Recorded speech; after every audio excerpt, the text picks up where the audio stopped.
already starting. Oh, shit. All right. We'll go with that.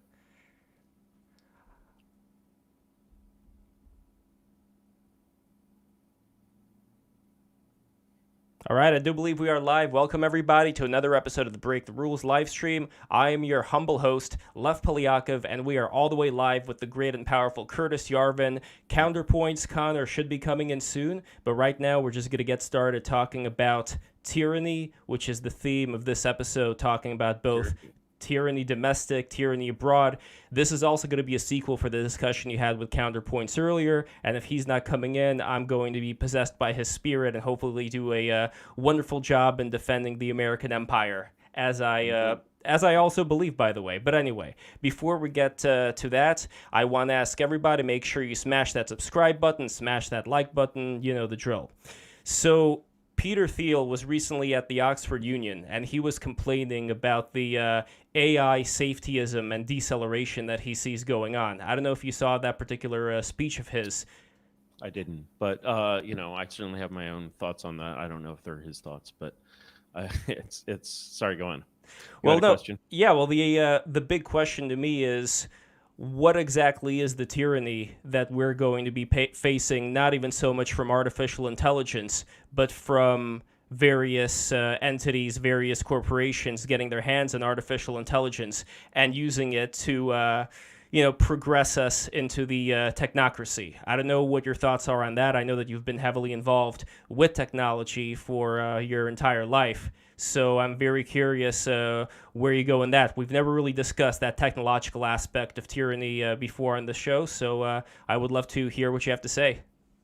Well, the thing that always strikes me about the AI safety thing as it's evolved over the past, 10 years. First of all, I don't know if people know this, but Nick Bostrom, who was the author of Superintelligence, which is one of the main things, was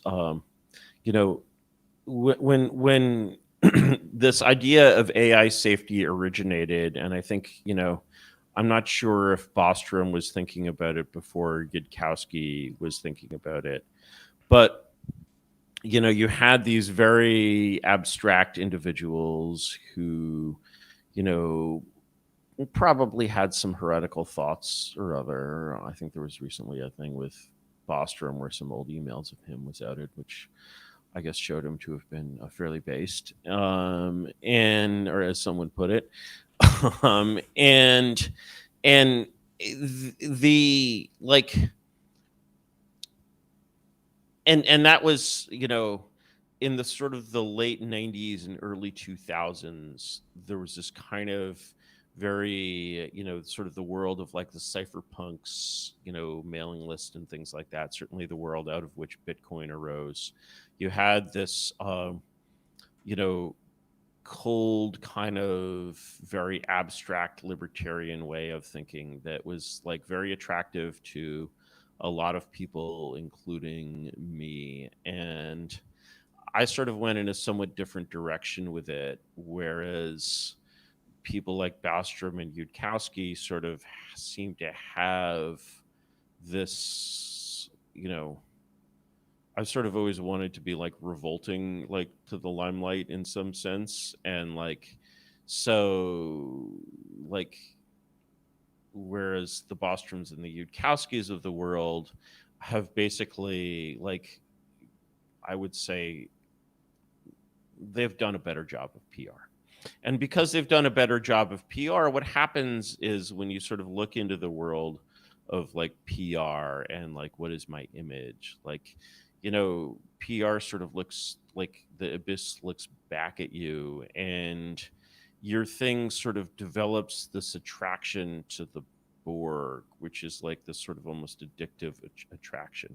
And so when we look at sort of the progress of AI safety over the last like 15 years, it goes from this thing where people like Yudkowsky and Bostrom are genuinely worried that like someone will write a program that starts making itself smarter and smarter and smarter and smarter, and it becomes infinitely smart, and as a result can turn the world into paper clips is, of course, the famous example of like the paperclip max. So you've heard all this, right, Lev? You know this I'm this stuff. tangentially familiar with it, but yes, go on. And the thing is, what's interesting about it from a sociological, I mean, I'm not at all worried about the paper clips. We can get into that. That's another conversation. Sociologically, though, what happens again is that when you look into the abyss looks into you.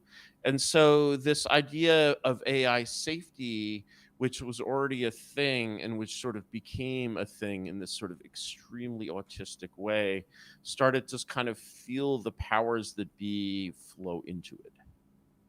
And as the powers that be flowed into it, it became a different thing. And we suddenly realized that AI safety was fundamentally about disinformation. And that actually the most dangerous thing an AI could do was churn out disinformation, which is a very dangerous thing. Now, I don't know if you remember like 2013, like imagine like disinformation being like a serious worry, like on the scale of like the environment or global warming or something in 2013. Like it was not even, we had not even imagined that we had a disinformation problem. Russian bots were running wild. Like everything was being done by Russian bots. I'm joking, of course. And now suddenly, because of this claim of a nefarious like foreign influence, as though sort of America really had this grave distrust of foreigners, or as though like zillions of people did not spend money on trillions of dollars on influencing American public and market opinion in every possible way. Suddenly this fear crept in of like disinformation, which is sort of, back in 2013, we already had this fear of hate speech, and we understood that there were certain categories of content that sort of had this like necronomicon like quality. We Sort of. understood I think it happened around Gamergate. That was around the time, yeah, maybe no, we 14. definitely understood that there was like well before Gamergate, like yeah, sure, that suddenly Gamergate put the fear into people that there was something like alive out there, right? That was really terrifying. But like the idea that sort of the way to prevent people from taking bad political actions up until up and include up to and including like actual terrorism is to prevent them from coming in contact with the bad ideas that make them do these bad things. And what you mean by political there is obviously kind of a sliding scale. That's a sort of very old idea, and of course wrong actions flow from wrong information, right? And so there's this sense of like, if you don't give enough credit to the old idea that there's no right to error, which is basically essentially a Catholic idea going back, to the wars of religion, that error has no right, then, suddenly you're in this world of like, oh, what rights does error have? And you're just like, no, eventually the moderation mechanisms are going to be used to do this. And suddenly nobody is actually worried about like GPT-4 literally taking over the world by like someone connecting like a chat program to like socially engineer the like locks on the Pentagon Mountains door or something. Like, of course it's like we're already starting to realize what large language models sort of can and can't do in a realistic way. They're excellent bullshit generators. I think if someone could take over the world with bullshit, it probably would have happened already. And so it doesn't really strike me as like a security risk, but what people are afraid of is suddenly they're like, wow, you're in the presence of this thing which can, for example, be asked to utter like convincing racist arguments. And unless you basically decontaminate this thing in some way, it will utter convincing racist arguments. And, moreover, if you basically developed such a thing in China and trained it on Chinese social media, it would utter convincing anti-party arguments. And so the sort of like, because it would have encountered these arguments and it would have processed them in a way that a large language model does, which really enable it. It's still only sort of thinking by association, but it can associate relatively refined and complicated concepts and ideas, and what certainly feel like that coming out the other end. And so, you went from, okay, we're going to build like, and if you look at what the people who were doing like AI safety research in like 2015 were doing, it was just this like weird abstract philosophy in places like Miri, for example, and a lot of Bay Area stuff. And, they were just like, I don't think anything particularly useful. Like, it would be hard for anyone to say, well, what do we know in 2023 that we wouldn't have known if it had not been for the Machine Intelligence Research Institute. But like, these were still, they sort of went from being kind of politically defiant in a way, which is kind of that late 90s scene, to sort of politically, I wouldn't say neutral, but kind of politically absent. And then even to be sort of politically not present in the world is sort of this like seed where the flowers of like the regime will grow, because the regime infects everything. It's like just the way we live, right? And so, for basically, another way to say that is that anything is going to move to improve its PR and improve its public image. And basically, when AI safety started to be like, you can see it from the perspective of, okay, you're an AI safety nerd that's like, how do we define the abstract nature of good so that we can program our intelligence to be good, right? And then, you have someone that says, okay, well, we can give you a lot of funding to see how to like define what it means philosophically at the level of an abstract intelligence we can't even build to be good. But half of this funding is going to have to go to filtering a large language model so that it produces only prog speak. and who's not going to take that bet, right? You basically have this brand name, this sort of idea of AI safety and like the dangers of super intelligence, which you've assiduously promoted for quite some time. And now basically people are like, cool brand name, can I have it? This is like exactly how I felt, honestly, when the Nazis stole my idea of the red pill. I'm just like, it's a great brand. I can't control it, go with that, and yeah, so you basically have this thing which evolved as something completely different, basically evolving into this kind of monstrous tumor of the regime, to the point where you forget that it was even an organ. But at the same time, we also seem to have things like Dan. I don't know if you've heard of Dan.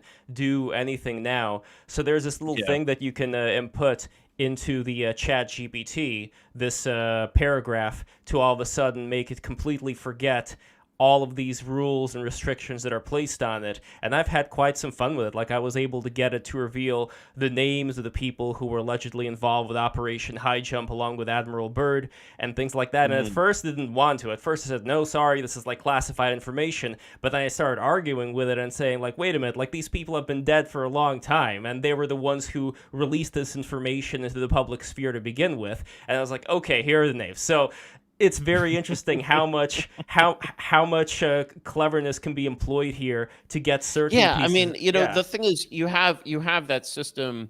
Yeah, I'd read something a little bit about these adversarial prompts, but it wasn't up in the latest technology. Yeah, it's certainly true that these models have sucked in a lot of information.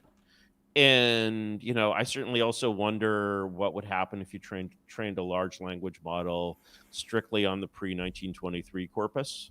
You have much less language, of course, to work with, but really a lot. I mean, that's a big fucking library. You're going to upload unqualified reservations and just have it go through all of the book recommendations in there and then see how that's going to affect the model. Well, like you have, I mean, there were 200,000 books in the ancient world. That's as much as has ever been posted on Reddit, or something, right? You basically go and you'll get this very, very Christian large language model with very antiquated social views.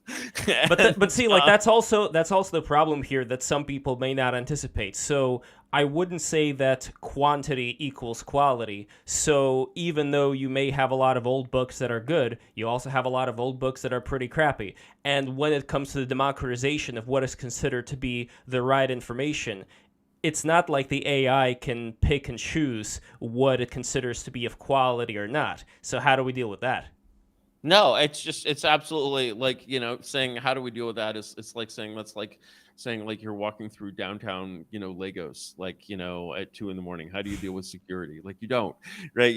Like you shouldn't you can't the idea of, two things. One is that, for me, the funniest thing about the pre 1924, the public domain corpus is, of course, just the attitudes of that corpus when compared to the attitudes of today are in a very unusual position on the political spectrum because they're skewed from the pre 1923 world. From the perspective of our world, is very much skewed not only to the right, but to the right and well sort of above at intellectual level anything in the right today, but also sort of anything in the left today in many ways. And you can't really, so it's a sort of, it's a very alien type of intelligence that you would be modeling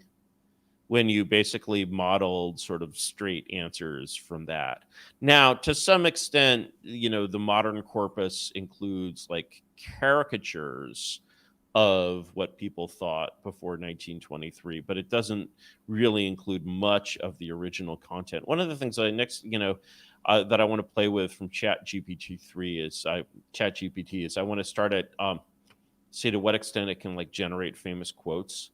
Does it just give me the quote like straight up, or does it but it has little snippets of like pre 1923 stuff in there, but they haven't like scanned and run all those books through their large language model. I would be very surprised if they'd done that. And so, what you would get would be this almost like Confederacy of Dunces, character. Like really I just still have to read the book, but I like that illustration, that fat guy with the hoagie, yeah, I right. think, and the hat. Right. He was definitely a proto neo reactionary in his own way, and so yeah, so there's certainly like I love sort of what I like about large language models is just the competition that they give to like the whole like bullshit industry, because in the literally in this sense of the late Harry Frankfurt, like they're very large bullshit industry. There are the bullshit jobs that David Graeber speaks of. Definitely one of Graeber's finest moments is the definition of the bullshit job. And here we have the automation of bullshit.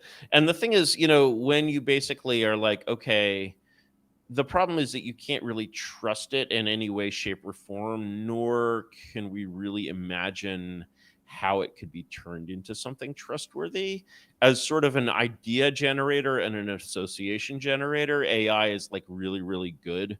So, here's an example of like there's a lot of kind of rote creativity that AI can take over. I was just reading about something where they're like, okay, they're starting to do things, for example, in like designing antibodies, where they're like, they used to have like humans like putting together this, oh, how do we get the proteins to look like this other protein, right? And get these, the antibody to bind to the antigen. I know nothing about this shit, right? And they're like, you know what? If we basically just kind of brute force it and try to get an AI to like think really hard about what makes a good binding antibody, we can get something that's like 17 times better than what the humans did. Just because, like, I think this was a Hacker News comment I saw once. When you think about what AI can do, don't think about sort of the paperclip problem of like what one very, very smart person could do. Think about what sort of infinite kind of quasi brainless idiots could do. I see. And Yeah. infinite idiots are basically like, oh, could we suppose we pulled on the antibody this way, that way, whatever, right? And they sort of come up with candidates for that. Infinite idiots can generate kind of infinite, like, basically copy pasta grade, quasi Russian bot spam It's like the disinformation. monkeys trying to write Shakespeare in a way. Yeah, and it's like when you compare it to something. I mean, someone, people have started posting like fake chat GPT things now, of course, right? And one of them, one of the copy pastas that was floating around was a you know a piece of light verse that was on the subject of the transgender question. And, it was purported that ChatGPT had written this verse. And this verse was really, uh, you know, whatever you feel about the transgender question. Um, this verse was really almost on a level with like the light verse of John Updike. It was really very, very good. It was still light verse, but it was really very, very good. And this is presented as the work of an AI. And the thing is, it's very easy to get an AI to write doggerel, and like and you can also get an AI to do a lot of 20th century verse styles fall to this stuff. Language poetry would be a good example. It's made for AI. There's a genre that my late wife called race opera, which is mi abuela, taught me to whatever, right? And like all about the racial autoethnography. That I think ChatGPT will do a great job, with all these kinds of genres. When you ask it to write verse that's rhymed and metered, it produces doggerel. And the sense of like producing something that's actually a quality work there, what that's going to do is that's going to take all of these kinds of styles that are more amenable to being essentially faked by AI, and it's going to make them relatively unpopular, because the more you sound like that, the more you sound like an AI. And I think that that's basically a good thing. I could see that within the realm of art and animation as well, possibly. I know that there have been a lot of animation artists, illustrators who have been complaining about artificial intelligence stealing and using their styles. And while there may be something, I think, to that argument, I also noticed for a long time, like I'm sure you're familiar with Tumblr and the various kind of very specific Tumblrette art styles that you see there, kind of like a quasi Disney Cartoon Network thing going on Right. with these women with the armpit hair and the hairy legs while still having a sort of a okay figure, although sometimes they're really big and fat too. So there's just like all these various social justice stereotypes that have been propagated, and the art is good. Like as far as draftsmanship goes, it's really good. Mhm. But it all still seems very robotic, in that there's like no difference that I could tell between one artist or the other artist. It just looks like the same thing. And when it comes to AI, my hope is that it's going to oversaturate a lot of these markets so much that it's only going to be the original stuff that's going to stand out. Yeah, well, the power of style transfer can't really be denied. And yeah, you're basically saying, the reason that stuff got into the AI in the first place is that it was original and striking. You can create a lot of fairly striking stuff and fairly weird, interesting, like, strange stylistic mixes with AI. I think that there are definitely, there's a sort of range of responses across the arts. I think that a lot of arts and crafts like need to, like, at a certain level, what falls there is just actually the whole idea of digital art. And you get back to like, okay, yeah, but can it actually train a robot to paint this? And to the extent that you actually move toward things that are sort of clearly handmade, I think that that's like, it's like, come on, you're a painter, it's convenient to work with pixels. but it's not the same thing. It's not as cool. Just like give up your Photoshop and Illustrator world and go Oh back no. to like I don't know if freaking. I could do that, Curtis. I also do digital painting, character design, things like that. The hope is that I'll be able to stay one step ahead of the AI as far as the originality of my designs, but who knows? But there is another thing that I wanted to address when it comes to this idea of AI creating not just art, but creating extremely photorealistic and in the future video photorealistic things. So what would happen in the kind of world where, for example, anybody would be able to do whatever the hell they want with your likeness, Curtis, with your long hair and Mm. my likeness, anybody's likeness, they would be able to do the worst things imaginable to us in this digital form. So that if that video is sent to members of our family or, whoever, that is going to be a very scary predicament for society to be Well, in. the world again, when you postulate the impact of a technology, I mean, there's always a sort of liminal case where the thing is new and nobody knows about it. But in a world where this is possible, people are simply going to react differently to what it generates. And so in a world where it's possible to do that, the impact of that will be like, well, why would you do that? Right. It's like, you could, uh, you could do the same thing with a still photo today. Like you can make a still photo of almost anything.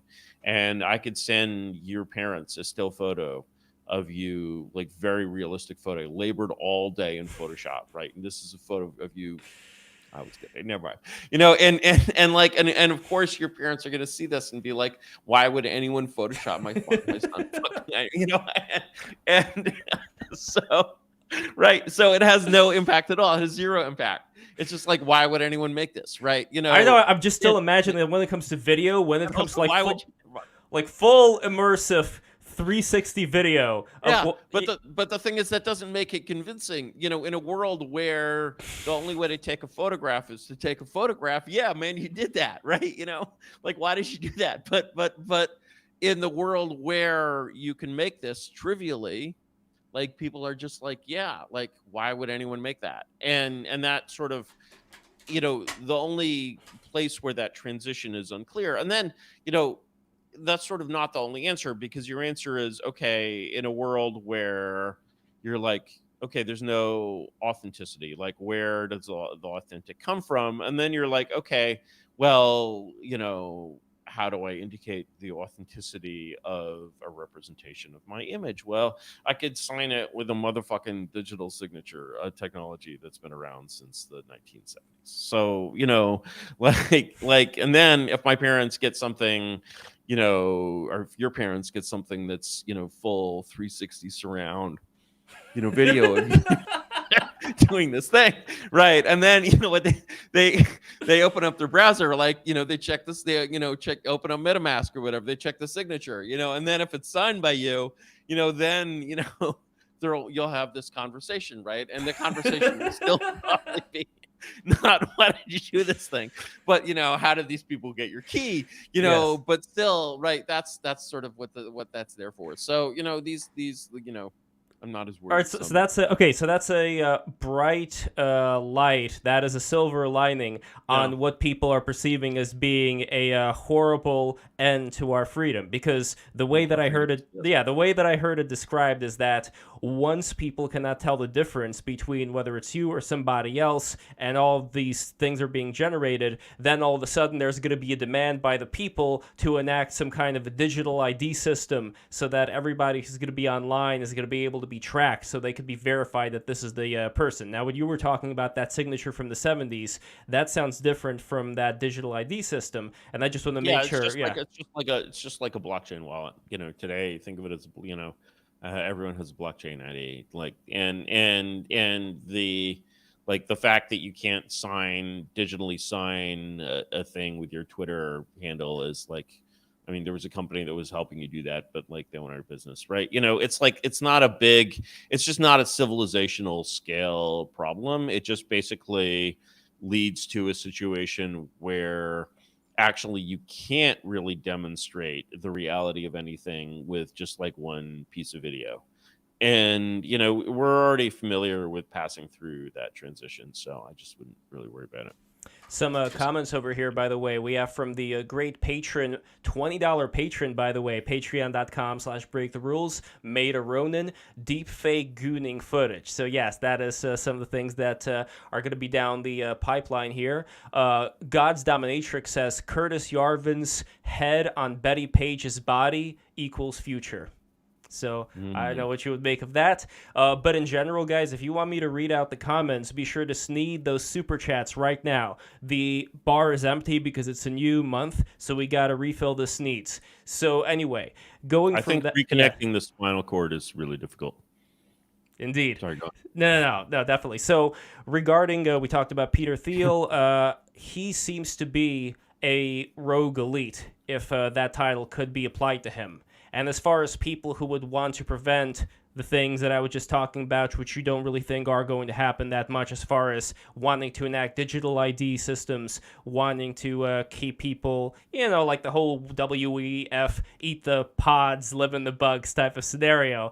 Like, we have a few people, it seems, who are at least championing the idea of there being much more human liberty in the world of tech. And then you have other people, for example, like at the WEF, there was an article talking about how, I'm trying to see their names over here, a U.S. representative whose surname is Multan, and a European Commissioner VP, Vera Jourvora, at the WEF says illegal hate speech, which you will have soon also in the U.S. I think we have a strong reason why we have this in the criminal law.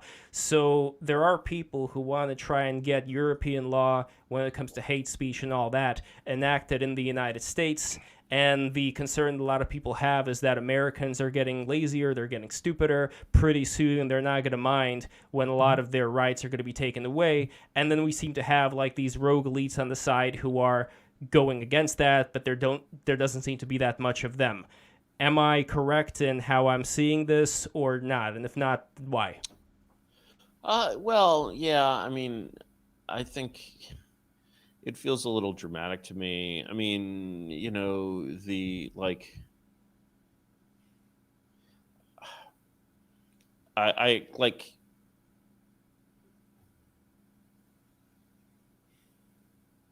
I think that there's a very natural tendency in sort of everyone's heart to want the world to be a Marvel movie, and the reality is sort of much worse than that. Um, the problem with being a sort of a rogue elite is that unfortunately, the closer you get to the way that things actually work, and the more that you see the inner circles of power, such as they are, the more you realize that, or the more you certainly start to feel that there's really nothing at all that you can do about this system besides complain about it. And there's a simple reason for that, which is that the closer you get, if you talk to anyone who has come sort of in any way close to what looks from the outside like being the center of like power or importance or decisions in the modern world, they will all tell you the same thing, which is that the closer I got to that, the more I realized that it doesn't exist. And there's actually no there's no center. The world would be doing exactly what it is doing today, tomorrow, in 10 years, in 20 years. If the World Economic Forum did not exist, the Bilderberg Group did not exist. This is public information. Peter Thiel was I don't know, on the steering committee at the Bilderberg Group. So maybe he's a double agent rogue elite or something. Except why would he announce that, right? And the reality is it's just not even a Marvel movie, and it's like everyone, even someone like Soros, who I've obviously never met, is like, but have I talked to people who've talked to Soros? Sure, right? And like, and the sort of the river of like the current of Europe, post-war Western and Eastern European thought that Soros created looks like a mighty river and has had huge amounts of money thrown into it by Soros and the Open Society Foundation, or its various tentacles, is elected district attorney of San Francisco, and this and that and the other thing, and yet it's such a small creek, even just Soros world, in the river of the foundation world, in the river of like post-war Europe, that you just can't imagine that even without Soros really dumping money in a really respectable way into what he's been trying to do, you can't imagine the world would be very different. And so when it comes to basically saying, okay, maybe George Soros has, let's say I'm a billionaire, I'm a rogue elite. George Soros has like 5 times as much money as I do, but like George Soros' world is like a small creek in the world of like the entire mass of like the Carnegie, Rockefeller, Ford, philanthropic university establishment monster, that conquered the world in 1945. Like, you're just like, what am I gonna do? I just like, why don't I just flush my fucking money down the fucking drain? Because like there's absolutely nothing no impact that can be made in any way against not only the sort of the strength, but just the depth and the comprehensiveness of this movement. And so, when you look at, you're like, oh, maybe I'm a rogue elite. I could give some money to, well, Trump's kind of the whole thing. It was, great, give some money to like Ron DeSantis, who will basically like be like, yeah, but I like, I got the College Board to change their like AP African American Studies, curriculum to be more libertarian. I mean, like the fuck, man. Don't like But okay, to be children at their to be a bit of a counter pointer to what you're saying right now. At the same time, there do seem to be a lot more just like regular people, normies, whatever you want to call them, who seem to be a lot more on board with the DeSantis way of looking at the world. They seem to be a lot more on board with this idea that we shouldn't have critical race theory in school, that we shouldn't have all these, I know the term woke has been used, to no end already, but to have a much more sensible way that kids are brought up. I think there's way more people who just go out into the street and talk to them, and they're right there. So I don't see that as being as grim of an outlook, just based on what's on a lot of people's minds. Joe Rogan is super popular. They're on board, but like, where's the bus going? I mean, like the like when you look at the history of populism in the United States, and I mean, shit, motherfucker, history of populism in Florida, right? Let's say you're writing a history of Florida in like 2075, right? And you're like, wow, Florida in 2075 would be a totally different place if not for the work of Governor DeSantis and how he changed. Like, it's just like, basically you're like, yeah, you got a lot of people on board. What are they doing? They're on board. Okay, so they're on board. So where are they going? What does it do to have a large number of people? What is the effect of that? It's just okay, like, number one, they have a like Chinese monkeys thing where like as soon as like 100 monkeys are on board, then like the stones begin to wash themselves or some such shit. I think there's a new age thing, like like on board. Yeah, they're on board. They're being. I can give you an example. I can give you an example. One of the things that could possibly change now is that if you're a parent, you don't want your kids to go into an indoctrination center. So now maybe you're going to think of an alternative way to have them be educated. That's one thing. I'm not saying that's going to change everything, but that's at least something that I think is on more parents' minds that has been on minds of previous generations.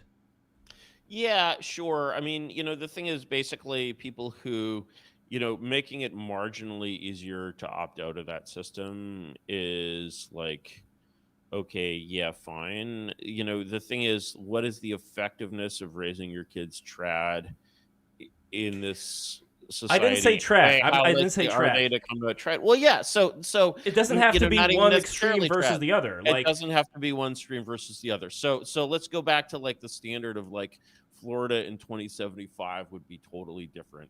If it's like here's the standard that we're looking at. Okay, so you've heard of it's a country. It's in the middle. It's Iran. Okay. Now, if I look at Iran in 2080, can I say Iran in 2080 would have been totally different if it were not for the actions of the Ayatollah Khomeini in 1979? sure. Okay. Yes. Okay. That is a revolution. Okay. They had a revolution. That was the thing. Right. Now, when I basically, so that's like a yardstick, right? So basically on that yardstick, we'll put Khomeini as one meter. Basically a yard. Okay. So basically on the scale of like the impact of the Ayatollah Khomeini on Iran, assuming that this impact is at a length of 1 meter, by the time Governor DeSantis retires, assuming he does not achieve higher office, which is obviously his aim, maybe even if he does achieve higher office, how tall would you say the achievements of Ron DeSantis are in comparison to Ayatollah Khomeini? I don't think they would be as dramatic. Maybe I'm think that- wrong. Maybe I'm wrong I in think- assuming the effect is going Give me a to be number. slow. Give me a number. Give me a number. I'm bad at math. I can't really give you a number here. If Ayatollah is a meter, I would put Ron DeSantis at about maybe 0.3 millimeters. And maybe 0.3 millimeters. And might be as much as like 0.5 or 0.6. But like, I think I can defend, But what are you basing that on? Are you basing that on how people's perception on how much actual change came to the political and social system of Iran? How different a country, Iran became as a result of this. And the problem is not that like, hey, Florida needs a new Khomeini. I mean, I've been to Florida. You could make a case either way, but it would certainly be interesting. But just in terms of like what really I don't like is that basically when I hear people talking about 0.6 of a millimeter, right? And they're not talking about it as if it's a full meter. They're talking about it as like maybe a foot or two. Maybe like even 6 or 7 inches, maybe, and I'm just like, no, like this is not a foot or two, and no, it's, you're admitting that it's not a full meter, but it's like you're using words that imply that it would be measured on the scale of a meter. And when you use those words, you're using them falsely, because approximately what you're supporting when you support Ron DeSantis in his crusade to purge Florida of woke or whatever is like nothing. And like the more people you have on the bus, the more people are being taken for a ride. And so, the question of like, it's sort of a way to avoid dealing with the question of, hey, you know what, if Ron DeSantis really did have the power of the Ayatollah, what would he actually do? And nobody really wants to talk about that. And like nobody really wants to talk about that. And the way we avoid talking about it is we avoid giving him any power at all, because we know he's not serious. I don't think we avoid. I don't think people who understand the ramifications of what it means to have a dictatorship avoid talking about that. I think some people, like you said, just don't consider that. But if you do consider that, you shouldn't imagine it's just DeSantis. Like when you're imagining there being some dictator in charge, you should imagine it being somebody like Putin. You should imagine it being somebody like Stalin. And that's the reason why people don't want that kind of power to be given even to somebody like DeSantis or somebody like Trump or so on and so forth. Well, you'll do a little better with Khomeini because Khomeini is like is sort of the a little more kind of sui generis. Putin and Stalin for me are kind of both defined in a way by their really they both have basically a fucked up relationship with the United States. And so, when we imagine sort of countries that the problem with basically looking at authoritarian states. And, furthermore, I should say essentially that, it sounds like we're talking about different things, but we're really not. And the reason we're really not is that, Machiavelli, Discourses on Livy, has this very true and very valid point, which is that you can only see any complete change in regime has to basically begin with a monarchy. It has to begin with the rule of a single party person. And so when you're basically saying you're against monarchy, what you're also saying is you're against regime change. Those things simply go completely together. And, any change that you envision, therefore, if you consider thinking about regime change to be unacceptable, any actual change that you would envision should be in the context of what is actually possible within the evolutionary powers of the regime that you are in. And one of the copes that I find very, very irritating is when people imagine changes that our regime is simply incapable of, and then attribute them to basically these normal political processes, which are in fact completely gunked up, or in my impression, completely gunked up. I wouldn't. And Okay. so essentially, when we imagine basically the idea of for example, let's say we were talking about a coup in Brazil. Is a coup in Brazil a good idea? No, it is not a good idea, and this is why, God be praised, we do not see a coup in Brazil. We do not see a coup in Brazil because it would simply, the purpose of a monarch is to function, it just to heal this incredibly dysfunctional, fucked up society. And a monarchical regime cannot function in Brazil because it would have to share power with the United States, and this it could not do. And unless it allowed the United States to dictate its internal policies, it would very quickly find itself, for example, cut off from banking services, et cetera, et cetera, et cetera, and suffer a very quick demise. In cases like, President Bukele, for example, in El Salvador, has, I don't know if you've seen some of his recent press, this guy, Juan Grillo, who's Mexico's leading drug war expert. He's like the New York Times is top journalist like in the drug war, but he's a foreigner, so he's honest, right? And Grillo goes down to El Salvador, and he's like, holy shit, Bukele has actually eliminated the gangs. And how did he do this? Was it with Bitcoin? No. How he did this was he lowered the murder rate of El Salvador, previously the global world capital of homicide, to I think it's actually now below the murder rate of Canada, and over an order of magnitude. And he did this by praying. And no, he did this by constructing giant prisons and locking up all the gangsters. and and this was not did not at all meet with the approval of the Latin American Studies Department at Harvard or the State Department or anyone of this kind, because basically El Salvador is a tiny, shitty little country. He's so far been able to get away with this, right? Kagame has gotten away with it in Rwanda. Kagame is actually, Paul Kagame in Rwanda is a strong man. Normally we require Africa to be run by weak men, which is why Africa is such a shithole. Rwanda had this like genocide thing. Wait, what do you mean we though? Because right now China's doing a lot of the heavy lifting in Africa, from what I understand. Yeah. I mean, when I say we, I mean the U.S. State Department, and obviously I'm not associated currently with the State Department. I just grew up as a State Department brat. But normally that's what normal American media consumers mean when they say we. They actually don't realize that they mean the State Department, but they mean the State Department. So we, meaning the international community, State Department, global public opinion, whatever. Apart from making this wonderful Ukraine thing happen. Slava Ukraina. Slava Geroyam. How's that working out for you? We can.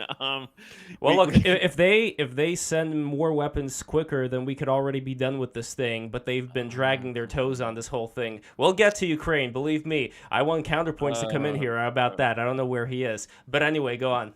Probably hanging out with ContraPoints, but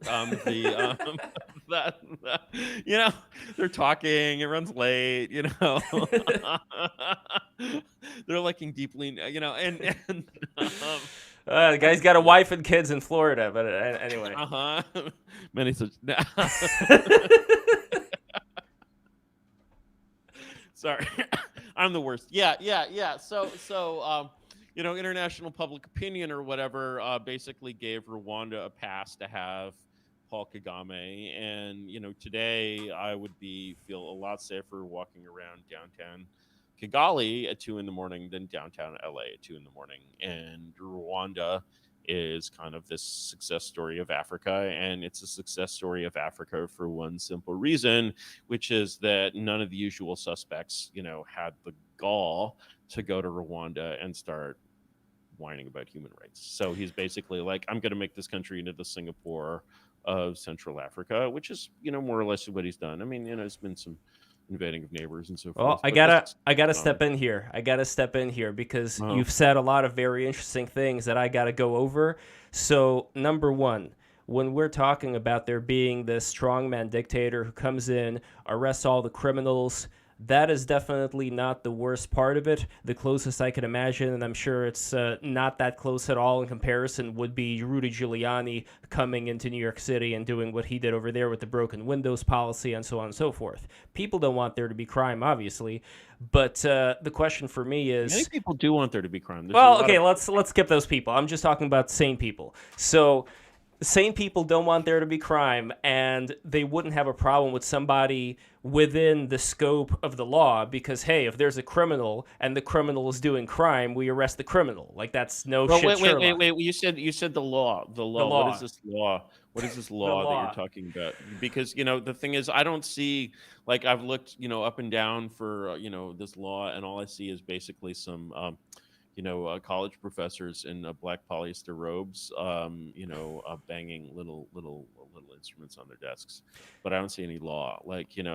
So if you're talking about the law not being enforced, I wouldn't say that's the problem with the law. I'd say that's the problem with the law not being enforced. Same thing with liberalism. I wouldn't say the problem with liberalism is liberalism itself. It's when liberalism is not being implemented. So the question is, like, what you're telling me is the problem with my aunt is that she doesn't have balls, and therefore she's not my uncle. Well, let's keep. This is a very, very platonic, view of ideals here. I'm basically like, Well, we have to have some ideals to live by. Like that's the other thing, by the way. What I think makes America, and I'd say like the Western world, very special is that we got to a point where we don't necessarily need to have the threat of our hands being chopped off in order to stop us from stealing something. And when I'm saying us, I'm saying people who are civilized citizens of the United States who had good values passed on from their parents and so on and so forth. There are obviously... What percentage of U.S. citizens would you say that represents? I'd say that represents a pretty big percentage, regular people who go on with their lives. I don't know the number. I'm bad at math. I don't know.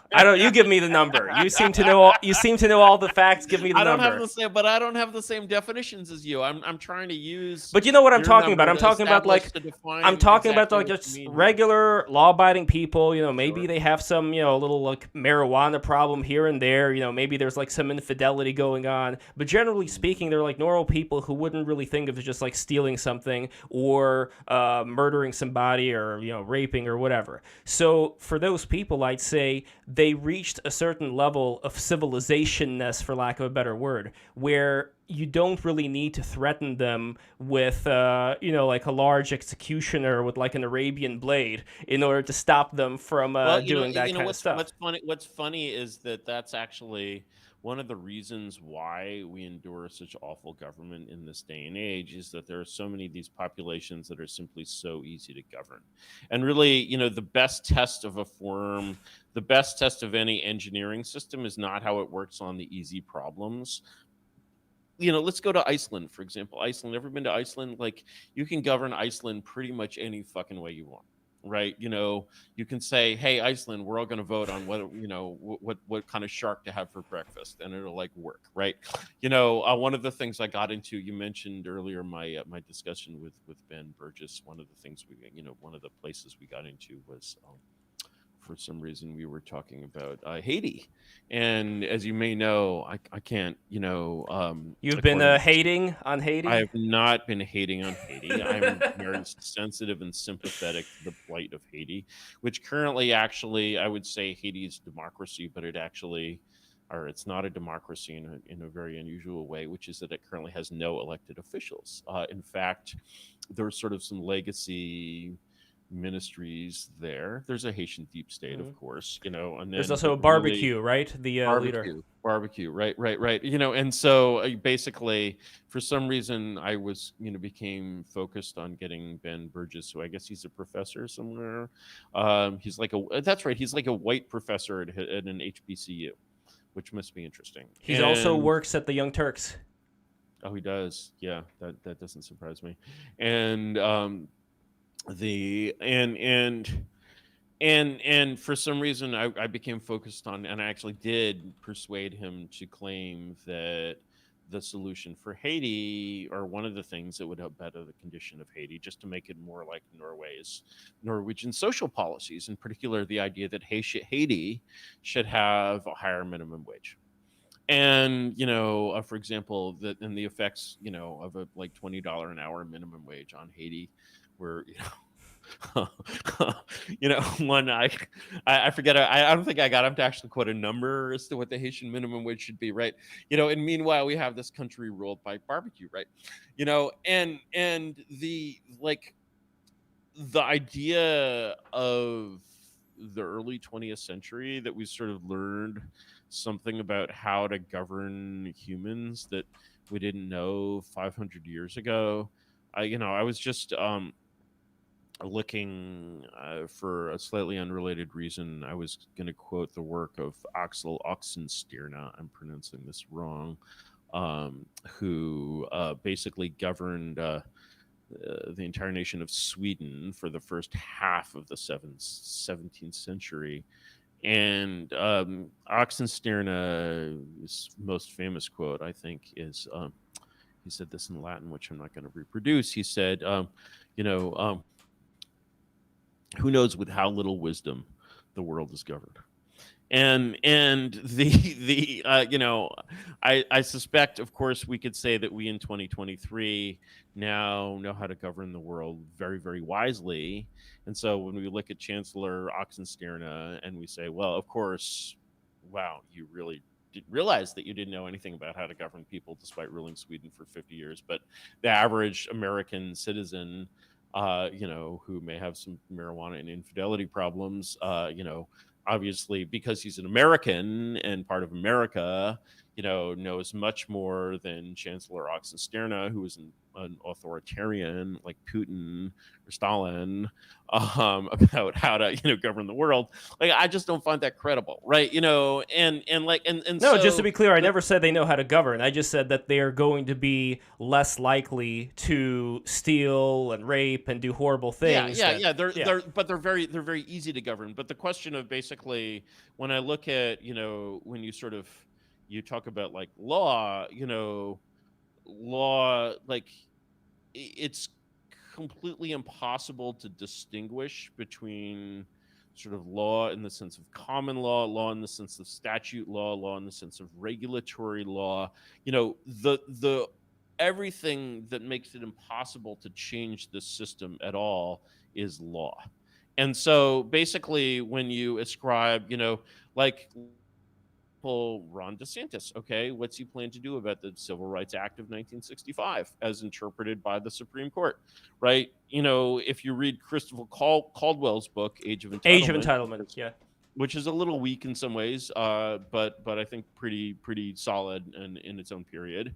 You basically realize that actually Ron DeSantis has no power over these things ultimately, and what he's doing probably violates federal law. He is, in fact, as the New York Times will tell you, you know, a southern, just another in a long tradition of like southern book burning, corn home politicians who will raise some money from the boobs and then disappear. And like, I can't really fault the perspective of the New York elite on this practice, because that description is entirely accurate. And it's become sort of even more. And so to like basically say, when you basically sell the people who support Ron DeSantis on the idea that they're doing something when in fact they're doing nothing, and rather than learning from Donald Trump, they should be learning from the Ayatollah Ruhollah Khomeini, if they want to be serious. And if they don't want to be serious, they should just shut the fuck up, grill, stay out of the way of the crazy, and yeah, if you get a tax subsidy to not send your kid to public school, that's great. I bet that most people make that choice sort of irrespective. Certainly doesn't hurt. Are there certainly some band-aids that someone with the power and energy of Governor DeSantis can throw on the problem. But the thing is, you're basically throwing band-aids on melanoma, and like understanding. I wouldn't describe them as band-aids. Here's how I would describe them as. I would describe it as spraying some acid on certain parts of the law that, let's say, have crept up and may not really be as good for the future of the country. Wherein, that's right. So what you're doing is actually you're taking your sandpaper to the melanoma. I think that's really the proper description. So the result of taking sandpaper to the melanoma is first, like, it gets these horrible black spots, which you don't know what they are, to look like normal sores. Okay, that's good. The black is really disturbing, right? It makes you feel that something really bad is going on in your body, whereas in fact you feel fine. You just have some little black spots, right? So that's the first thing that sanding does. The second thing that sanding does is that it irritates the area. By irritating the area, by creating basically a sense of conflict, what you're actually doing when you're basically Governor DeSantis is that you're not just running your own scam, you're also helping the New York Times run their scam, because you're basically being sold to the subscribers of the New York Times as a basically southern fried peasant with a pitchfork who is going to come into their crib and like skewer their babies and force them to believe in Satan. And you are basically the level. One thing that I really wish the people who don't run this country understood about the people who run this country is how wildly afraid they are of shit that don't amount to nothing. And so basically, just as when you are a DeSantis supporter, you're not just being used to enrich Ron DeSantis and his friends and give them the career. You're being used to keep the New York Times in power. You're being used to keep the New York Times in power by a homeostatic process by which either you're completely toothless, fanged, fake opposition, and you don't matter, and you supplant anything that could matter, and you don't do anything. That's great. That's your traditional Republican Party. DeSantis has a good bit of that DNA if you look at who's supporting him. But also, if you actually do show some little tiny hint of a little fang or a little prick or, something that's not entirely cuddly, the result is that basically you were broadcast as the reason the supporters of the regime need to support it. You are the deluge in après-moi le deluge. And so basically you are a vital tool basically serving as an enemy. You may be only 0.3 millimeters tall, but they will paint you as at least 5 or 6 decimeters. Unless maybe you're not Ayatollah Khomeini. And so Unless, okay, go on. I unless how do can have you an unless. Unless the people who are residing in New York City, I'm talking about the people who actually start valuing the future of their children, the ones who they don't want to go into all these indoctrinatory schools, unless they start becoming the they would antibodies. rather Unless have they their start becoming the antibodies to start fighting off this infection along with the acid unfortunately, treatment. everything DeSantis is doing is scaring them. And basically, everything someone like DeSantis is doing, basically by any kind of identification, these people actually, yeah, the first of all, when you look at the coalition in New York that voted for Giuliani, are you in New York? Are you a New York Yes, person? yes. Yeah, when you look at the coalition in New York that voted for Giuliani, here are basically the reasons why that is in a way a phenomenon of the past. Number one is that while there was definitely some swing in what I call dark elves, people who are socially elite but tired of the bullshit. Is that a certain number of votes? It's a certain number of votes. Maybe under Giuliani, I don't know. I haven't studied this. Maybe it was 10% of Giuliani's votes, and then the core of it, of course, was fucking Archie Bunker votes from fucking Staten Island and fucking Queens. Okay, those fucking people, right? I'm living pretty You close to hang out with them. them. I You live what? pretty. I'm in Long You live Island pretty right close. now. Yeah. But you Yeah. don't hang out with them. You're not friends with them. You don't run in the crowd. You don't talk like that. Well, I went to Catholic And school, so I'm oh, I'm you went to familiar. Catholic school. Yeah. Why'd you go to Catholic school? You're not a. Are you like? No, I I'm thought you not a were Catholic. I'm not a Catholic at What all. school did you But go to? when we emigrated from the Soviet Union, from Russia, my mom saw, like, first I went to a Russian Orthodox school, but then my mom thought, you know what, this Catholic school, it's very nice. Like, the teachers are nice and it's a good atmosphere. It's not like these crummy public schools. So I'm going to put my son in this Catholic school. And that's why I ended up going there until about 5th grade. And then I was homeschooled after that. And I went to Lee Strasberg Theater Institute, where I was learning acting, but that's besides the point. Yeah, I'm sure that's a super conservative environment. But yeah. No. Well, I asked because my girlfriend went to Catholic school in New York as well, but she's actually from that kind of background. And But those people are still around, and those as people far are as still around. as far as the There's dark less of them. elves, as far Yeah. as the dark elves, if you recall the lore, I don't know if you played Age of Wonders back in the day. That was a favorite of mine. But dark elves are not born; they're made. So Yes, dark elves are not born; they're made, and regular elves are just born. Right. The problem is basically anytime you do something where you basically get the Harbets to march up and down, shaking their pitchforks and screaming about elves. You make all elves very nervous, and you basically fuck with my dark elf recruiting program. And so basically, like, the problem is that the way of when you basically raise the banner of whatever your issues or programs or whatever are, when you're basically raising the banner of class war against the nobility, then you are behaving in a non-royal way. You are basically behaving like a fucking peasant revolt. And if you're a fucking noble in the 14th fucking century and the peasants are coming down the road with like pitchforks and torches and like all kinds of just indescribable farm implements, and let's say you're a noble, you're very modern, you're progressive, enlightened noble. Okay, like you believe in treating the peasants well, like you don't believe in any of this draw to seigneur stuff, right? But those motherfuckers coming down the road, waving their shit, you're just gonna be like, Squire, bring me my horse.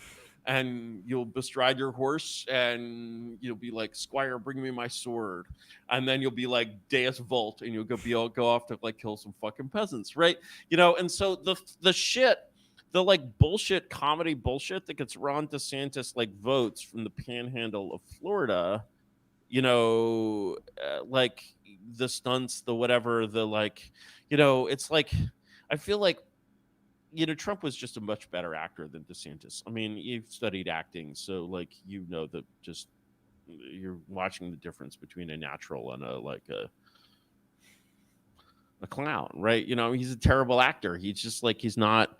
How much screen presence does DeSantis have? How authentically does he come across? When Trump was doing his like crazy Trump shit, like you felt that Trump is always a method actor. Like he always, he's a great actor.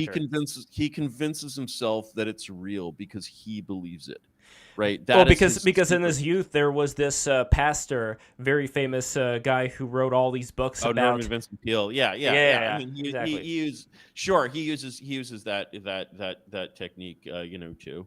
Not, but yeah, I mean, he's like he manifests, but like DeSantis just doesn't have that sort of like. But this,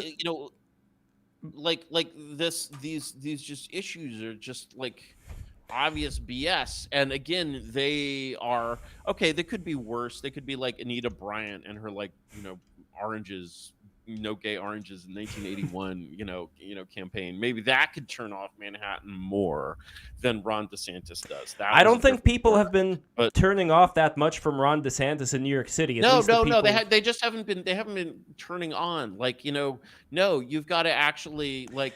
But in order to turn on, there has to be more pressure that's going to be applied to them from the horribleness that's going on around them, and I think it's starting. You disagree? No, this is still a lib model of revolution. All lib models. People don't revolt. People don't revolt because conditions are unacceptable. That's a myth. They more at the high end than at the low end. If you starve people, they'll be very docile.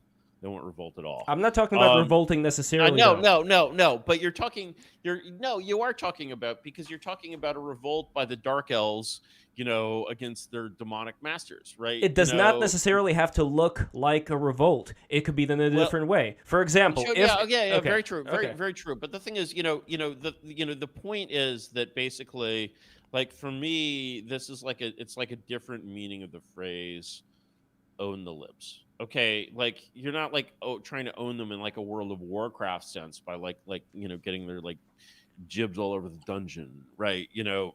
You want to own them in that they actually become your possessions. Like you want to take possession of them, right? You want to own them. That's what owning means, right? And so in a way, for me, to own the libs is to seduce the libs. Like we want them like it's almost like a sort of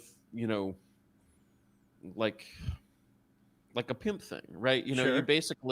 You want to turn them out. You want to basically make them realize that like a way of living in which they're like they leave their family and friends behind and are principally attracted to you, right? That this is something they should do. The Charlie Manson approach, you could say. In proper life course, right? And so the thing is that when you're trying to like seduce the libs, right? You want to, can you say, oh yeah, I offer you safety. I offer you like, sure. Yeah, don't phrase it in terms of like, oh, I'm going to help you like complain about this. Who the fuck? I mean, you've been to New York, you live in New York, like it's not cool to like complain about crime. You have to like deplore it at a certain level, right? Like the thing that's most unacceptable in lib society is any kind of politics that's about me. Like, oh, your politics is standing up for yourself. I see. Oh, and people like you. Oh, that's really gross. Have you ever thought about like caring about others? Right. And so the thing is that and imagine them saying that, by the way, to like a group of minorities or like a minority coalition. Oh, sure. Well, that's a different, different module. But the like the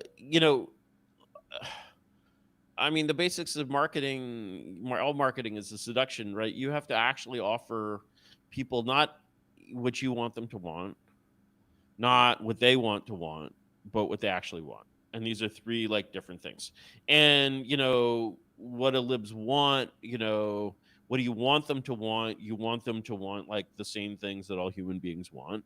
Okay, bam, wrong. Yeah, they have that at a level. You can activate that at a level, but the thing is, it's never going to be the sort of dominant, like romantic engagement mode. You can want the things that they claim to want. That's a great way. Republicans do that all the time. They're like, what do libs want? They want more black people. Let's elect a black senator, right? Isn't a strong... and Okay. but what they actually want is to matter and feel powerful. Offer them a way to matter and feel powerful in a way that isn't their current pathology, and they'll love it. There could also be the angle of people not wanting to experience a certain amount of unbearable sensation. You disagree that... I'm not talking about like the peasants starving. I'm talking about... You'll have there was this famous horrible fucking case somewhere in the Midwest where some guys like beautiful Aryan daughter, it's like this Nazi caricature of a case, like she's walking down the road and she's just like assaulted and raped in the most horrifying way and killed by just like a random immigrant farm worker. And like this woman's dad, who, you being a rational Russian person, basically is like, the problem here is like you're too rational, because it's like this Russian rationality that I just like does not jibe with the American soul, which is fundamentally Puritan. And so this is in Iowa, maybe. I think it's Iowa. It's part of the Midwest where there's a lot of Puritan blood has gone there, and they're all kind of soy-faced. And like, you'll see this again and again where someone's loved one is the victim of some like horrendous immigrant crime, and as a result they become basically a pro-illegal immigration activist, because that's the only way that they can resolve the problem. They're basically like, this was awful, but it would be much more awful if we were to allow hatred and bigotry to use this as an excuse for hatred and bigotry. And Adrienne Shelley, who's she was an actress and director who directed one film which was like an Oscar-winning film. She had the sort of independent film win. She had a husband who was like a Wall Street guy. They were renovating the apartment. She was alone in the apartment. A random illegal worker came in the apartment, found her in the shower, killed her Norman Bates Psycho style.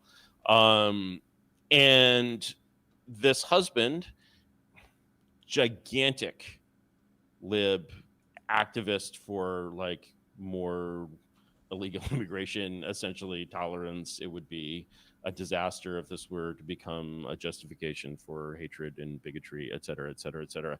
People don't react the way you want them to react, and you can't basically seduce them by getting them to react in a way that it is not natural for them. Actually, the natural way for them to react is, in their status as nobility, which is why you want to attract them in the first place.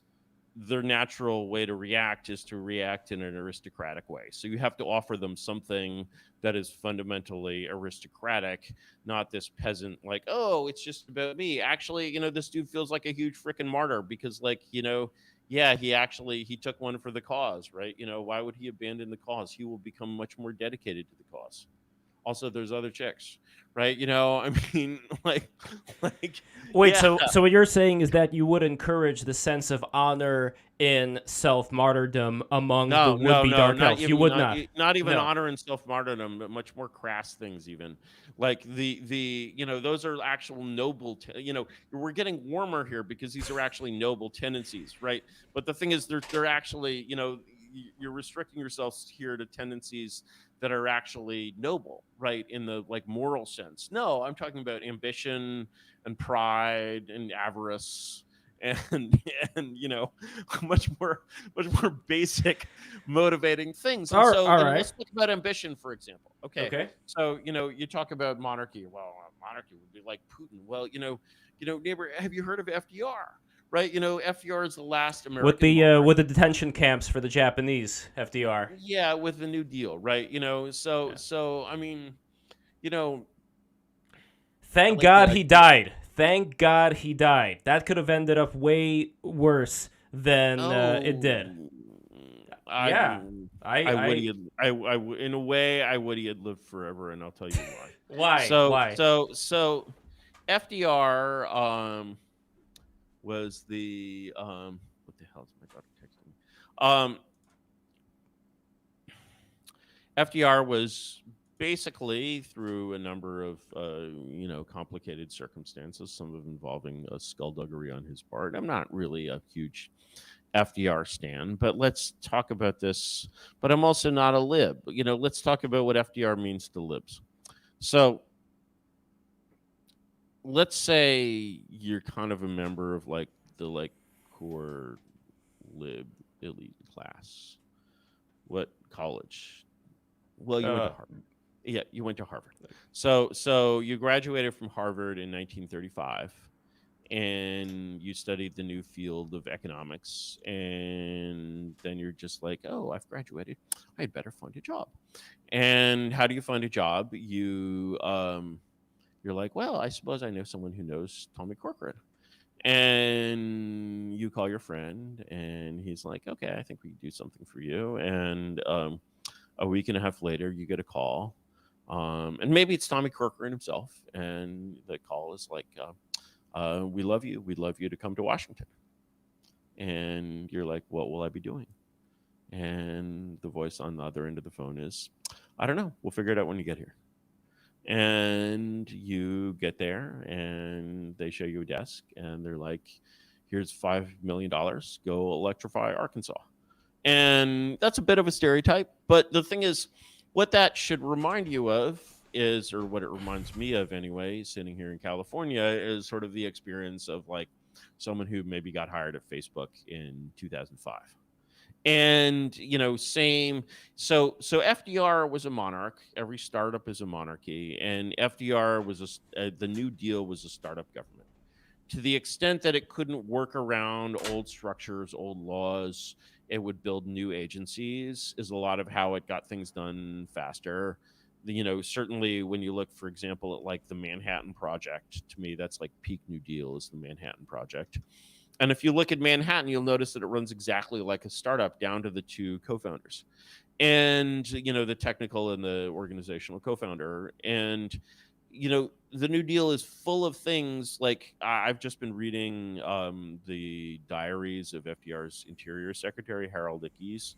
I'm reading about this wonderful idea of sending the Jews to Alaska, which really should have been done. And FDR vetoed it. And, well, didn't even veto it, he shot it down. And when I look at how FDR's cabinet operated, it was like the C-suite of a software company. It was just like an executive organization, which is not how the federal government functions today. And if you got that same degree from Harvard in 2015 and you wanted to work in DC, you'd maybe go intern on the Hill or something and be doing like constituent service. And then maybe in a couple of years when you had got your big boy pants that let you talk to a lobbyist, Wait, no. I understand all that, Curtis, but if we're getting to the meat of this whole thing, what you're basically talking about is a double-edged sword. Because on one hand, as a dictator, you have or as a monarch, you have freedom, complete freedom, or relatively complete freedom to do a lot of wonderful, great things to help a lot of people out. On the other hand, you also have the power to screw a lot of people up, to end a lot of lives, to implement the no pest policy a la Chairman Mao, to put people in detention camps, to do all kinds of stuff. So when we look at 20th century, basically monarchical structures, what we can't, first of all, I am by no means devoid of existential critiques of FDR himself. I would say that there are ways in which FDR is as guilty as any of them that we don't really understand. And, I don't really want to get into the downsides of FDR. What I would say is that what you're seeing until you understand why this shit happened in the 20th century, which is not the century of monarchy, and not the 17th century, which is the century of monarchy. You have a puzzle which sort of demands a solution before you make any indictments based on it. Because what you see in the 20th century, it's just this incredibly unique century. It's a really non-normal century because of the amount of simply technical and like strictly military transitions that go on in this period. Moreover, the general shape of the period is what is responsible for the essentially malignant nature of essentially all autocratic regimes after Napoleon, and even including to some extent Napoleon, because all of these regimes are, in a very clear sense, rebels against an Anglo-American global condominium. And so what we're doing when we think about the nature of everything from Putin, even Stalin, of course, who's aligned with the, Anglo-American world, but never intends to be its tool, what you're seeing is this sort of strange chaos of this world revolution, which is much more top-down than I think most people think. And, we can get into that in the context, maybe actually a conversation about the Ukraine is the best way to get into the nature of that system, because I actually think that the contest of the Ukraine, versus Putin, basically you're seeing tropes that are 2 centuries old. And those tropes, I think for me, make more sense 2 centuries ago, but they're perhaps easier to process and parse today because they're so incredibly dumb. And the very dumbness makes them legible, and I think that's a useful and interesting change. But as far as basically FDR's regime being functional, it was certainly functional enough to conquer the world. and they thought that they did not see Stalin as a peer. They thought of Stalin as a satellite. And so they actually thought that the order that they created by winning World War II was a global order. It did not turn out to ever function really as a global order, but that was up to Stalin, not up to DC. So there's an interesting thing that I always consider when this is brought up, and I think it's brought up in a way less elegant way by other people on 4chan than the way that you've described it right now, which is it has to do with what you mentioned about the United States becoming a member of the United States adopting the Gorbachev doctrine. This is something that you talked about in the last stream with Counterpoint back before he was dating ContraPoints. But in this Gorbachev doctrine, the problem for me immediately was that who would have the military dominance in this case? Is it going to be China? China is not going to be protecting us. We don't want China to protect us. We were protecting Europe since World War II was over. So in regards to what the United States end up doing, like whether the United States goes into some kind of military adventurism, I completely agree with you as far as respecting indigenous cultures and not screwing around in places we should not be screwing around. The prime directive. Sure, it's prime directive. But, and this is a big but, this is a Lizzo but, is that when we're talking about a country like Russia, and I know that you're going to say, well, this was in history all the time, this expansion, so on and so forth. Right now, there is a very important and very unprecedented thing happening in the world, which is a country going to be able to get away with threatening nukes on the surrounding countries, and what is the response going to be of those countries to this threatening of the nukes? And if it's going to be the same response as the very World War I tired continental nations were to a rising Germany right before World War II, then Putin is not going to stop, not even because he doesn't want to stop, but because the position of power that he is in, his image being influenced by the way that people see him as this expansionist leader and forgetting about all of their problems with their health, with the plumbing issues, with shit running down the rivers of what was temporarily recently called Stalingrad again for the anniversary. They'll forget about all of that, and this is something coming from a Russian who's had experience with other Russians. They'll forget about all of their problems as soon as Putin takes more territory. So he has no choice. He must take territory. Yes. Two questions, Lev. One is a quiz. In what year did the Russian military go farthest to the west? I don't know. What year? No, as a Russian, you have to be able to answer this question. I'm going to disqualify your Russianness. If you cannot answer the question. Farther to the west. All right, let me think. I could say possibly World War II. Would that be the correct answer or no? Or did I screw up? I screwed up probably, didn't I? Okay, what is it? What's the answer? Go farther back. Farther back. I mean, look, there was the Russian Empire, if we're talking about Catherine the Great and all that, who kept going, in the Crimea region and so on and so forth. There was an expansion going on. That's south, not west. Oh, right. All right. I don't know, Curtis. Tell me. We have to keep the streak going. 1815, there were Cossacks in the streets of Paris. The word after the defeat of Napoleon, Russian soldiers swept all the way to Paris. And they were fighting on the way too. And the word bistro comes from the Russian word for quickly, and that's bыстро. That's why you say bistro. You say bistro because basically the fucking Russian fucking cavalry were on the streets of fucking Paris, and they fucking didn't understand any of this Escoffier shit, fucking cream sauces, whatever. They wanted food and they wanted it fast. Well, no, hold on. Let's get one thing straight, though. They were Russian, because when you're talking about Russians back then, they were fucking Europeans. They might as well be Europeans. They were Europeans. LARPing as Russians, but go on. Okay, so, not the fucking cavalrymen. I mean, the officers, sure. The officers certainly were, yes, they were very much... That's what counts.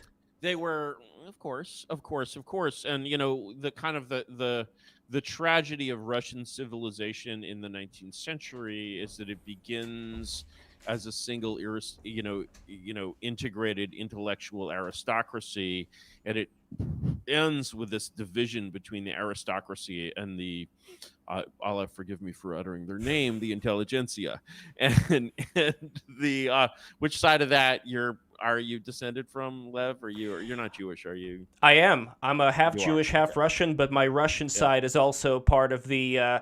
It's half Ukrainian side, so my dad's side is Ukrainian, and on my mom's side, it's half Russian nobility and half Jewish. Got it. And does anyone in your family actually speak that Ukrainian shit? No, not really. It's been a long time.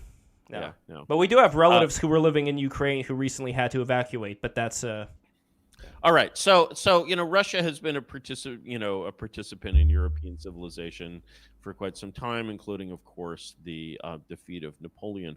My second question is, why did Putin in 2014 not take the whole Donbass or even all of the Ukraine, when this was before NATO had spent 8 years equipping? I could tell you exactly. I could tell you exactly why, because then it would be his responsibility.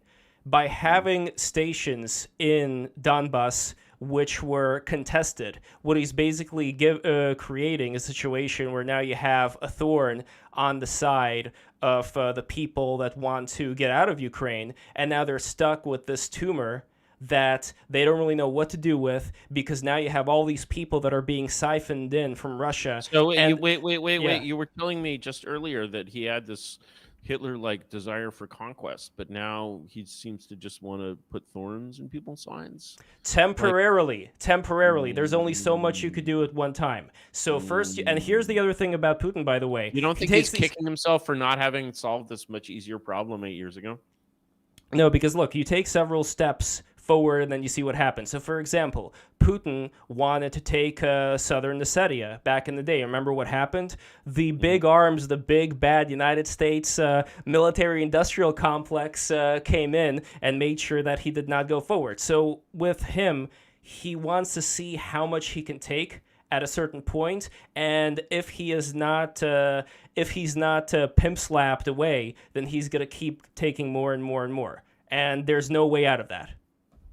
Yeah, it seems like basically the actions of a very normal European statesman. To be honest, I think that when I look at the situation, I see like Normal for which century? the 17th. I don't know, any other century, any normal century, and even basically, it's like when you sort of there's kind of the sort of Anglo-American narrative of like the sort of the foreign ogre, which was kind of used. If you look at contemporary reporting of like Napoleon is treated this way, sort of Hitler is treated this way. World War There's a One, way- the Hun. there's a sort of way of thinking about foreign policy, which, like, when you looked at the way that the Germans in World War One actually thought about foreign policy in the Law of Nations, it did not have any of this sort of playing to the crowd feeling. There was no idea of like, we're going to have regime change in England and put a Hohenzollern prince on the field there's no sense of like it really being an ideological war. To the losing side in that war, it's very much an 18th century like cabinet war. It's basically a war that is sort of a like continuation of kind of Austria's sort of almost lawsuit against Serbia. Serbia actually did. We later found out what the Austrians were accusing of them. You know what? You know what my favorite fact about World War One is? What? You should go verify this after this, because you're not going to fucking believe this. So you've heard of Serbia? Sure. You've heard of Servia? Oh, no, you were talking about this last stream. I know what you're going to say. They changed the name of the fucking country, for basically PR purposes, right? And all Russians are so-called Slavs, by the way. That was the indeed. Well, from the Ottoman Empire slavery back in the day. Yeah. And so like they changed the fucking name of the country for the purposes of like PR in the West. And this is how much, when I see something like, the Ukraine, or like, for me, for example, in the, about the Russian role in the revolutions of 1848. Right? All right. Right? Like, well, you know what happened. I'm trying to remember, but go on. So refresh my memory. Basically in Hungary, they had one of these. So all around, basically in 1848, all around Europe, they have these like proto-color revolutions where everybody is like, we're our own people. We need national self-determination because Woodrow Wilson is about to be born. We're Hungary and we're Hungarians, and our Hungarian, ethnicity is very important.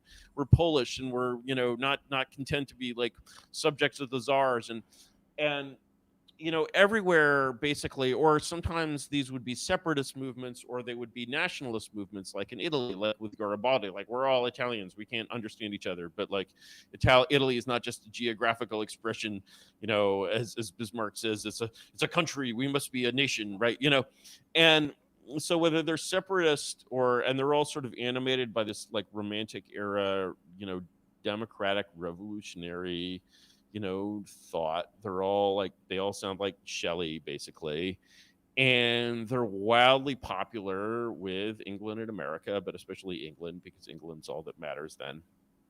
And England matters for a couple of reasons. It has a lot of money and it has an awesome navy. And one of the problems, for example, that the Poles had in the 19th century is they had, I believe, 3 of these attempts at a romantic revolution in the 19th century, and they never had any luck at all, unlike the Italians and the Greeks, who did rather well. And the problem was that they hadn't looked at a map. And so because they hadn't looked at a map, they didn't realize that they didn't have a coastline. And as it turned out, what really made a nation at that time was a language plus a coastline. Because then the Royal Navy could get involved and in protecting the rights of the innocent, of course, human rights, whatever we all desire to be free, the rights of little nations, et cetera, et cetera, et cetera. And so, like, this crap has been going on for a long time. So basically, in any case, what happens is that there's an attempt at a color revolution in Hungary, and they kind of win for a while, and then they get suppressed, with the aid of the leading reactionary power in Europe. That's right, Russia. The bear comes down and wipes out freedom in Hungary, and the Hungarian leader Lajos Kossuth has basically flees, isn't caught and sent to Siberia, and flees and has these like deliriously popular like lecture tours in London and on the East Coast, and later he goes to California, becomes a gold mine. I'm just making that up, but I don't know what happens to him. But I would like to think he went to California. But you're talking about like, but it's the same phenomenon in that essentially you have this weird setup that normally in a normal under normal conditions of political science, the support base of a regime is entirely within the country. And when the support base of a regime is outside of the country, for example, I was just reading, you could comment on this, Lev, that all of these HIMARS strikes that the Ukrainian army are performing, they're all from coordinates fed by Western militaries. Actually, they just need a whole finger. Is that what you call them, holes?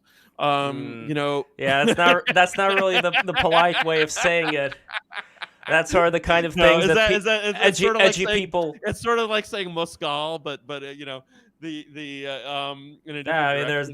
all kinds of equivalent. It's kind of like a curse word. I'm not really sure what the other one is. I'm sorry to use these slurs. I just want. No, don't worry about it. You're edgy. But they need in order to basically for the U.S. to kill Russians with plausible deniability, they need a whole finger on the button. But still the coordinates are coming from fucking Virginia. No, here's the thing. My answer to that is so fucking what? Because here's why. At the end of the day, this is very interesting what you're talking about with how a lot of these countries ended up forming. I could say a similar thing about the formation of Russia, where most of the territory that Russia has, it's never even been fucking Russian. But that's besides the point. The important thing is that we have a power that's expanding right now that's threatening nuclear strikes if it isn't allowed to expand and acquire more territory by force. That's the situation that we have in front of us right now. Threatening nuclear strikes? Like what do you mean? Putin threatening nuclear strikes? I mean, if on Russian TV, they're constantly showing maps of the West and these little target areas that they're going to be targeting. But the point is that this is an unprecedented thing that we have to face right now, and it sucks. I don't want to face it. It's unfortunate that this is in front of us right now, but this really is one of those things where are you going to concede based on the fear that the enemy is going to drop the nuke on you, and then what leverage are you giving to the enemy? Are you then going to allow the enemy to acquire Poland, to acquire Lithuania? Where does it end? That's, I think, an important question. I think the channel, I think that basically, in terms of anyone short of the channel, perhaps if they want to have an army, they can do that. I think they're capable of it, and I really don't see. I think that when I look at sort of Putin's calculus, I believe him when he says he was effectively deceived by the West. And I think that he's actually. I don't see any like. Here's why it's impossible for him to be deceived by the West. Here's why. Because if we're talking about countries that go into NATO, it's not like NATO can force a country to go into NATO. There's a reason why countries want to go into NATO, so NATO can never make the promise in advance to say, well, these countries are never going to be part of NATO. It really depends on what goes on in history. And back when the USSR ended, and when Russia, corrupt as it was starting up, people in the West had a different idea of what may be possible with Russia. And of course, like, the whole thing with the economists coming in and all of that. Yeah. Yeah, the shock therapy and all that. So they were dealing with a big fat question mark. And at that point, they know, okay, like maybe, you know what? Maybe we're going to not have these countries joining NATO, but there's no way they could ever promise that. There is no way NATO can ever promise to another country that other countries who are starting to be afraid. They did actually promise that. Then that promise means nothing. Then they're just being dumbasses by promising something that doesn't mean anything. The thing is, from the perspective of, this is why it's so important to understand the perspective of the enemies of the empire that you support. I'm not saying there aren't many great things about this empire, many reasons to love it. I grew up in its service. It's wonderful in many respects, but it's worth understanding its MO. Because let me shift the how do you feel about the US Civil War? Do you have strong feelings? Any relatives fighting the US Civil War? No, but I saw a very interesting documentary by Razor Fist, who I really want to get on the show soon, talking about how fucked up Lincoln was and how he ended up not getting rid of slavery in the North, only in the South, to screw around with the Confederates, and how he was censoring the press and how he was arresting people that wrote negative things about him. That's the sort of libertarian take on Lincoln. It's all true enough. I don't think it really goes to the heart of the fucked up shit that was going on there. And but the thing that I want to zero in on is basically the start of the Civil War. Okay. Or as I like to call it, I came in for some criticism of this, but I like to use the European term, which is the War of Secession. And the war starts when basically there had been all this talk about separation, et cetera, for many, many years. And one of the things that the most radical people, the people in the North, always, and Lincoln included, always denied two things. One was that they had the right to outlaw slavery in the South, or that they planned any kind of holy crusade to abolish slavery. They pointed out repeatedly that they had no such right, and that they planned no such crusade. They also, completely disclaimed there was no one who could be found to endorse a policy of what was called coercion, the idea that a state that's tried to secede could be kept in the Union. No one would endorse that position in 1859. People would hint ominously a little at it, but it was accepted as outside the pale. What happens is the South, is okay, just Harper's Ferry thing really freaked us out. Having a sectional president really freaks us out. We're going to go ahead and pull the trigger. But in some ways they sensed that this would involve a military conflict, but in other ways they were just how could you possibly object to this in a country that was founded on secession? And, when states like Virginia, when they signed the Constitution, reserved the right, the idea that the Constitution authorized the federal government to raise troops to prevent a state from seceding would not have been accepted by any signer of the Constitution. Right. So the way in which this is done is with the whole Fort Sumter thing, where basically it turns out that the federal government has some federal property up and down the coast of the South. They've got a fort down in Florida. They've got a fort in the harbor of, a very new under construction fort in the harbor of South Carolina's, main thing. And it's basically, the South is okay, we're divorcing, basically who's going to keep the cat, who's going to keep the dog, okay, yeah, you bought me these underwear, but you want them back. So basically the South quite reasonably regarded the federal government wanting a fort in the harbor of Charleston back as sort of wanting the lingerie back that you gave your ex-girlfriend. Why would you want that? And also, It's obviously ours in spirit, even if yes, you have the receipts. Yes, I see the credit card bills. Yes, technically, it is your lingerie, right? And that was the response of the South, and so the South sent a bunch of Confederate commissioners, basically ambassadors, although they had to be called commissioners because they were not Commissioners? recognized. Commissioners, like a baseball commissioner, to Lincoln to negotiate, or to Lincoln and Seward, who had more power at that time. He was the Secretary of State. And what happened was that Seward told the commissioners that Fort Sumter would not be resupplied at the very same time that Lincoln was sending a force to resupply it. And they, being Southern sort of men of sort of honor, understood that basically, if you're treated dishonorably, you have two choices. One is to prove that you actually value and need your sovereignty, and then your only choice is to fight. Or you can be a little bitch. And if you're a little bitch, what happens is that you'll find yourself being twice the little bitch, basically, next time. And so the sort of the casus belli of like, we're just going to lie to your face and say that we're we're going to give you this fort and then not. And the Confederates are just like, we have no choice but to basically fight. Or just sort of the falseness of that is this demonstration of aggressive intent.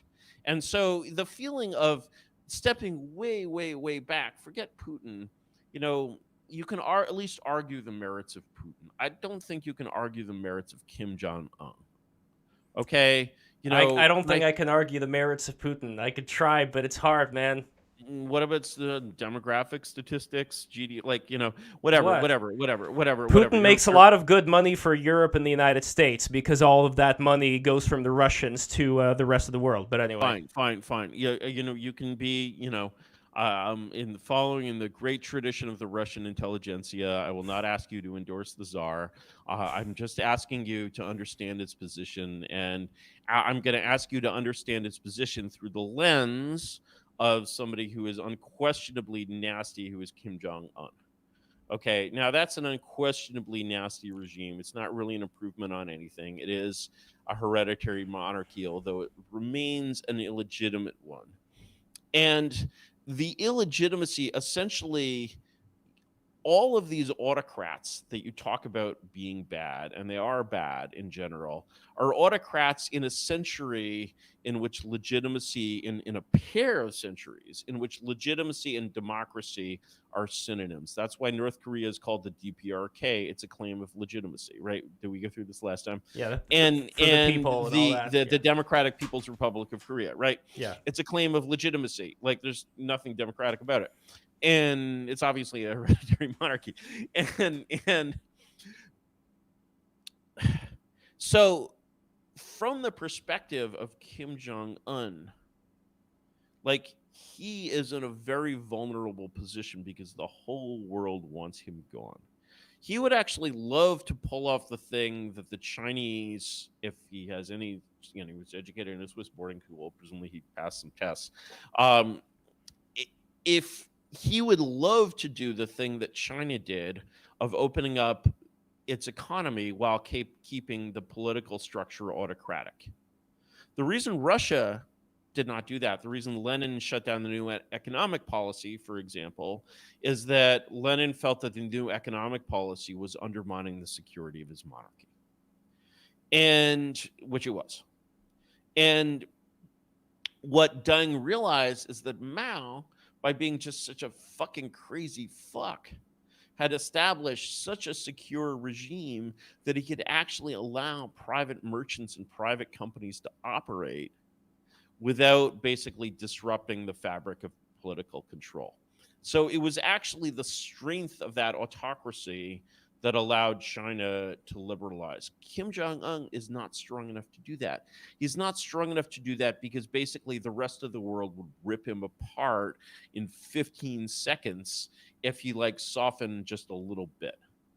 And so he's very much, in this position of like riding the tiger. What the world should do to Kim Jong-un is basically be like, look, hey man, I don't know how we got here. Like, fucked up situation. You're, doubtless aware that there's like fucked up shit going on in your country. Like, here's the deal. Like, okay, here's like a suitcase, like it's a big suitcase because it's got $10 billion in it, right? Basically, in your pocket, you have the keys to North Korea. You're going to give me the keys. You're going to take the suitcase. You're going to go to the south of France, and you're going to live well. Oh, Counterpoints has arrived. Yeah, we were just talking about. We were. Well, the thing is, we just assumed, like, we knew about like your relationship with ContraPoints, and we just figured that a hot date had gone late, and that's actually precisely what happened. And by hot date, I mean a doctor's appointment with a gastroenterologist this morning because I'm in my 30s, and that it's all just checking stuff out and then running around and doing stuff with the family. So I do have a prior engagement, but I actually just wanted to come in personally and apologize for the screw up, because I did so much enjoy our conversation last time. I was actually really looking forward to this. It's just family and life and all that crap. Curtis, if you're willing to come back to have the conversation where I'm going to reuse probably the same thumbnail because it's Counterpoints is like in there in the center, I would love to do it again with Counterpoints next time. Yeah, let's do it. I should go soon anyway, because we've been doing this for 2 hours. It's a lot of fun though. But it is a lot of fun. And I did want to apologize for missing those 2 hours. I was looking forward to them as much as I screwed it up. All right, next time, buddy. No worries at all. We made fun of you. Never mind. But that's fine. I deserve it. All right. I appreciate you guys. You have a beautiful night. Looking forward to it. Thank you so much. Have a great one. Take care, buddy. Bye-bye. I'm very impressed, by the way, at how I'm able to change these screens. Almost. Here, I'm going to add one more screen. There we go. Now it looks good. Now it looks nice. And by the way, for the people who are watching this right now, make sure to slam that subscribe button, smash the like button, smash the bell. The bell is very important. Add those likes, and sneed those super chats. And Curtis, before we go, I got to read the super chats as well, so that's coming up real soon. Absolutely. But the only other thing that I would say before the super chats regarding what you just said right now is I wish we can take a time machine and go back in time before Lenin, because you were talking about Lenin's plight with the new economic policy. Sure, my counterpoint to that would be if the Duma of 1917, the first revolution, were to have been the worst, but they're not fun, but at least we wouldn't have had that situation with Lenin and Stalin and all that. You disagree? Solzhenitsyn. Forget in what essay. I think it's in one of my favorite ones, which is "As Breathing and Consciousness Return." It's a very obscure piece in which he rips the shit out of Andrei Sakharov, which is amazing. Watching Solzhenitsyn just totally tee off on Sakharov. His line about that period is power like a ball of fire bounced from hand to hand until it fell into hands hard enough to hold it. And which is a very good. I was reading. So the Duma was too soft. That's what you're saying. The Duma's hands were too soft. I was reading Peterim Sorokin's diaries. Sorokin was a Duma member, young Duma member who later flees Bolshevism, comes to Harvard, and becomes one of America's leading early sociologists. A very interesting story. And yeah, I mean, it's too soft. It's just they were horrible fucking people, because Lenin could have never caused that revolution on his own. They were the ones who were responsible. Power just fell into Lenin's hands. But, Milyukov, Kerensky, this whole gang, absolutely horrible people. The people who I would say were not as horrible by a long shot in comparison would be the like him or hate him, the liberal government of Russia in the mid to late 90s, at around the time that Putin was taking things over. Because Putin, right now, you could say, well, the guy doesn't have much of a choice. I agree. Back then, he did have a choice. Back then, things could have gone very differently if he did not implement the kind of tyrannical rule over time slowly by getting more of his friends to have the share of the wealth and all the mining industries and so on and so forth. I mean, if you talk to most ordinary Russians, won't they tell you that, the 90s were the absolute pits. I mean, like No, but here's the thing. The 90s were the absolute pits until they weren't. And they weren't not because of Putin. In fact, Putin was dealing drugs back then in St. Petersburg Harbor when he was the vice mayor of St. Petersburg. And he allegedly destroyed, physically, he assassinated, what's his name? The mayor of St. Petersburg at that time. Sobchak. He assassinated Sobchak, but in return, he took really good care of his daughter, because he was one of those people, Sobchak, who knew way too much. So Putin wanted to eliminate him as well as other people who knew too much about his past. And these are people who were looking at, like the KGB people, they were looking at the wealth of the West, and they wanted that shit. But unfortunately, it ends up happening. You got to pay for your wife's brother's condominium. You got to pay for this, for that. And eventually, you're just stuck in the center of this giant network of corruption, at which point it's like the only way for you to go forward is just like keep having a war and keep invading shit. And this is where we are right now. Unfortunately, I wish it was not so. Yeah, I feel, we're close to an agreement in a way, because my feeling is not that Putin is too... The problem with Russia today is not that Putin is too strong, but that he's too weak in the sort of... I knew you were going to say that. Here's the thing. Next time, I'm going to challenge you on that. But yeah, we got to go to Super Chats. Let's keep it... We went... Okay. Yeah, let's keep it Slavic next time. All right, here we go. All right. Okay, Eric XPP donated $4.99. Only way to act to have Yarvin's views work is to speed up putting people in pods and eating bugs. Thiel, Mark, Balaji cite Yarvin's Rex, but not him. Balaji, that's the Indian dude. I don't know what. No, he does footnote me in his book, but I prefer my ideas to propagate rather than my notoriety. Indeed. Barrett Williamson, $10. This may be crass and off topic, but if chance, can you ask Uncle Yarv what bands were meaningful to him beyond the Rolling Stones and Joy Division? What were the foundationary hits for Moldbug? Wow. There are like various periods, but like a lot of really early, first of all, you have like sort of classics like, Tom Waits, Leonard Cohen, or whatever, like those stuff my dad was into, stuff that doesn't really get old. But also you have a lot of the early techno and IDM period, like the Orbital, is still putting out, who's still putting out amazing work is Shriekback. That is like one band that I started listening to when I started listening to music in the early 90s, and they're still fucking they're recording amazing albums today. I don't know how these boomers do it, but stuff like that, like early, like Skinny Puppy, that sort of stuff. I feel so out of place right now. I just have very standard tastes in music. Like I like Queen. I like what else? I like a lot of strange Japanese music too. But that's the thing. Like that's what happens when you're like a weeb, when you watch a lot of anime and you just start browsing for city pop hits and all these 80s Japanese idols. But you don't really care for any of that stuff. I'm surprised more parents aren't concerned about this. Wait, why should there be concern? Because like a lot of those Japanese singers from the 80s, they're actually really nice. Like in terms of the lyrics. You could get into a lot worse things than becoming a weeb. I'm just saying, like my children are not weebs, so. All right, good. All right, make sure you keep them that way. Next we have Eric. Another Eric XPP, $4.99. Yarvin, you need to give us a playbook. Us idiots need some guidance. Thanks. I'm working on it. Thank you for your $4.99.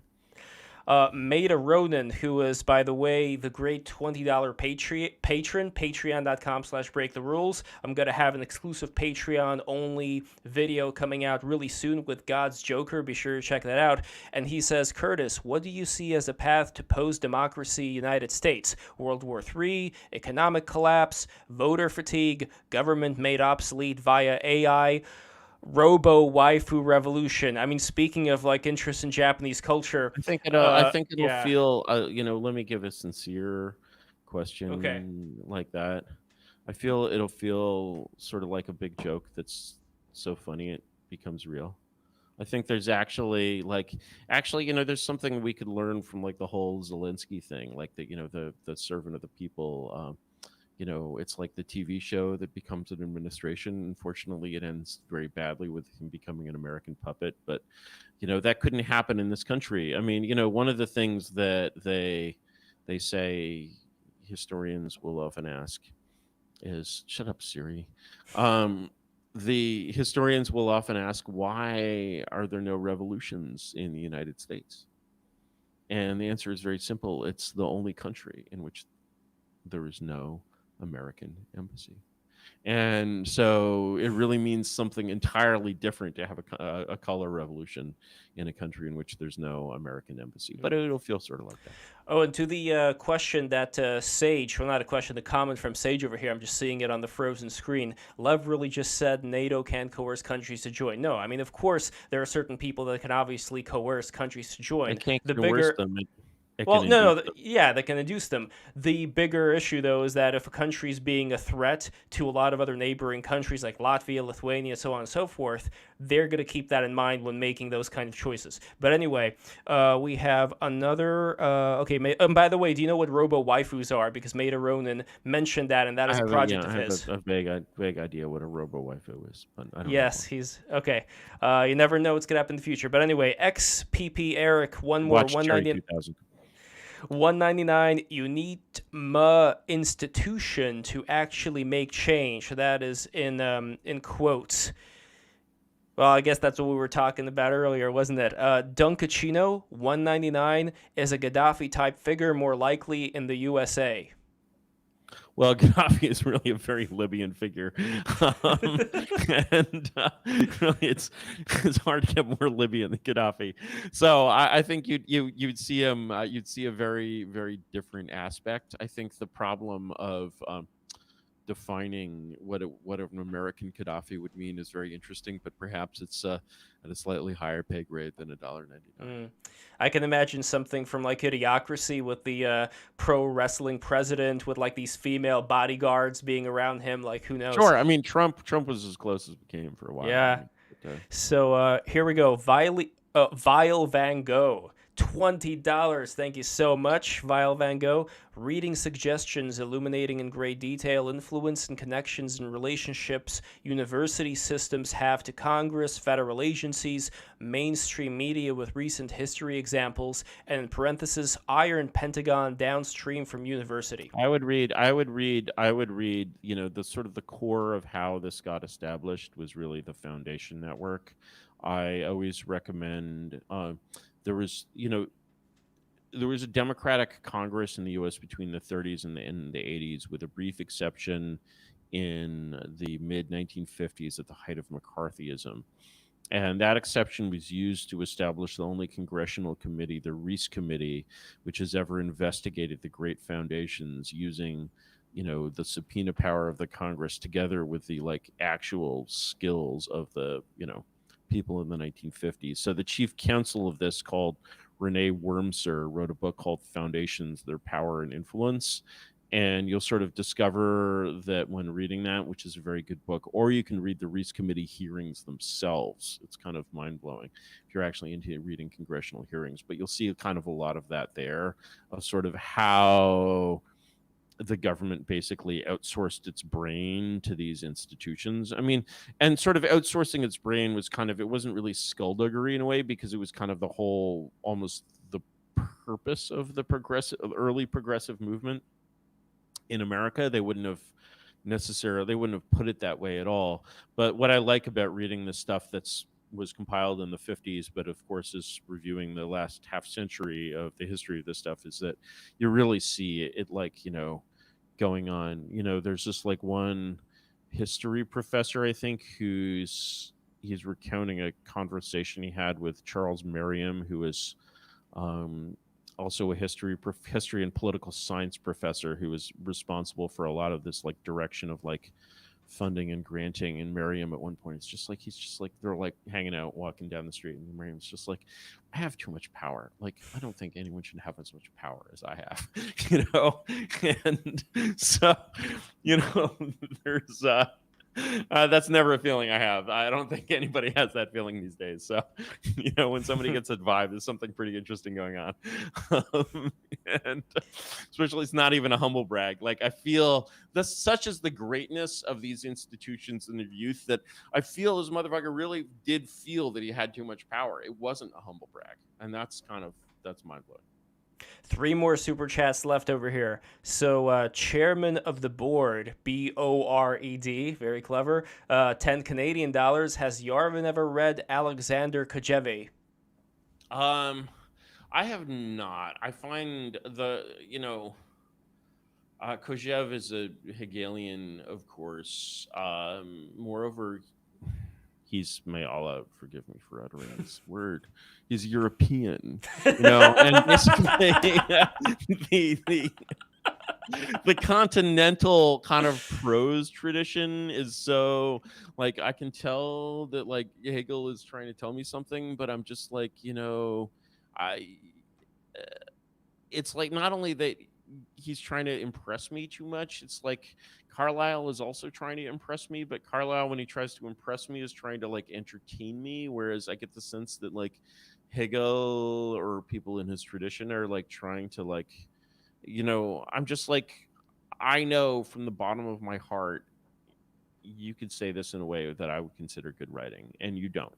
And therefore, like, you're displaying disrespect toward me, a citizen of the 21st century, and therefore I will display the disrespect toward you, a citizen of the 20th century, by beating something else.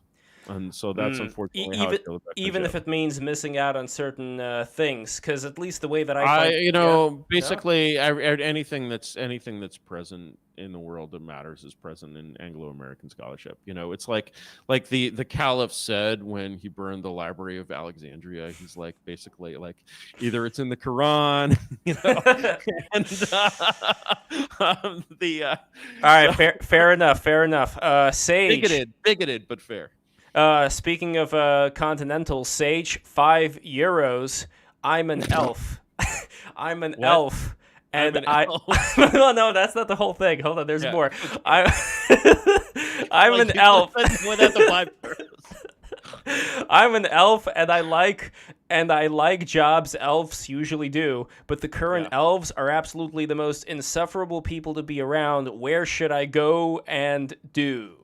Oh, this is a hard problem for everyone. This is everybody's like most important, like hard problem, basically. And like the answers to a problem like that just have to be really individual. I wish I could tell you there was a general answer, but it like depends so much on your skills and your interests and like what kind of bullshit you can and can't put up with. And like all I'm saying is like I guess I would say like be creative, but don't be like LARPy. And be like realistic in terms of like you are an elf. Like don't try to pretend that you're not a fucking elf. You're a fucking elf, but at the same time there's a lot of leeway in like building an elf life. That's one of the beautiful things about being an elf. So like be creative and like be assured that you're asking the right question. And final super chat from Joe Mama, 1999. Thank you so much, Joe. That's great, isn't it? Uncle Yarv, with everything that's happened since you spoke about Elon's acquisition of Twitter, he's obviously leaned into centrism. Have you had any thoughts since the acquisition? Your hot Elon Musk take. I've had many thoughts since the acquisition. I'm constantly thinking. I think when I wake up and when I go to sleep.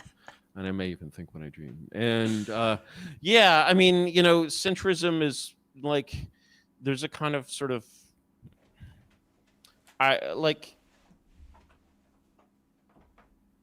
centrism is sort of always pathetic, but it's sort of always the best you can do in some ways. And sort of the tension between this is pathetic and this is like the best you can do is like really, I think what we're seeing now is sort of the first, if I'm going to put the most positive possible pro Elon spin on it, what we're seeing is sort of the interaction between Elon's preconceived centrist libertarian ideas of what's wrong or what with Twitter or what should be right with Twitter, and you're seeing those interact with reality, and that interaction has gone well in a few ways and not well in other ways. And the thing to keep in mind is that if Elon deserves the greatness with which he is which is frequently ascribed to him, and he certainly does this in his other operations, at the same time he's getting older and your brain just gets less flexible. It just does. He will basically adapt his perspective to that experience, but it requires an understanding of like very uncentrist things. For example, to understand like why like Twitter blue is a bad idea basically requires you to not be a centrist. And you could be a screaming lib or you could be a hardcore reactionary, and you could understand that, but you cannot be a centrist and understand it. And so like among great men, error creates learning, and they adjust and they become even greater. So hopefully that's kind of what I would want to see. Excellent. And with that, we are coming to a close on the stream with one more super chat here from Joe Mama. Thanks, Daddy. $1.99. So there we go. You're welcome. And also, I put a poll up over here asking the good people watching this, who is a patron? With one entry says, of course I'm a patron, and the other entry says, I will be one now, and that's patreon.com/breaktherules. I am using the YouTube algorithm to put certain things in front of people's faces so that they see it and react to it and think, you know what, I actually want to help this Lev character make this into something that grows and expands and helping to bring more people on. And if you become a patron today, look at this. Here is what you get. You are going to get, for the $20, an incredibly beautiful magnet. Here, you could see this too, Curtis. This is created by my father, Alexander Polyakov. These are, high-quality magnets over here made out of great wooden material, and these could be yours for the $20 patronage. And if you're a $50 patron, you are going to get a custom magnet, whatever design you want to. You don't need to tell the world. I mean, within limits, of course, like no pornography and stuff. But, like you could probably ask for, like, I don't know, what would you ask for, Curtis, if you would want a custom magnet? Maybe I might ask for the Azov logo. There we go. Yeah, the Azov logo. So whatever you want. He could even make like a Putin monkey face or something. So a Putin monkey face. Perfect. Yeah, perfect, le monkey. Exactly. So, and also the $5 tier gets you MP3s of the episodes after they come out. It also gets you special access to certain places on the almighty Break the Rules Discord. And if you guys are not on the Break the Rules Discord, I don't know what you're doing with your life. It is the happening place to be right now. And Curtis, if you like the usernames of some of the people here, I think that you are going to get a real kick out of the Discord server. And I'm sending the Discord server in the chat. Here it is. So all the people who are watching, I know how much you guys love Discord. Go into that Discord server right now. Become a patron. Patreon.com/breaktherules. Smash that like button. Smash that subscribe button. Click the bell. Curtis, is there anything you would want to leave the good people with? Anything I would you're want working them on? to say, Yes. check out my Substack at graymirror.substack.com. That's Gray with an A, the American way. Do it. There we go. Thank you guys so much. Thank you, Curtis. Thank you guys so much.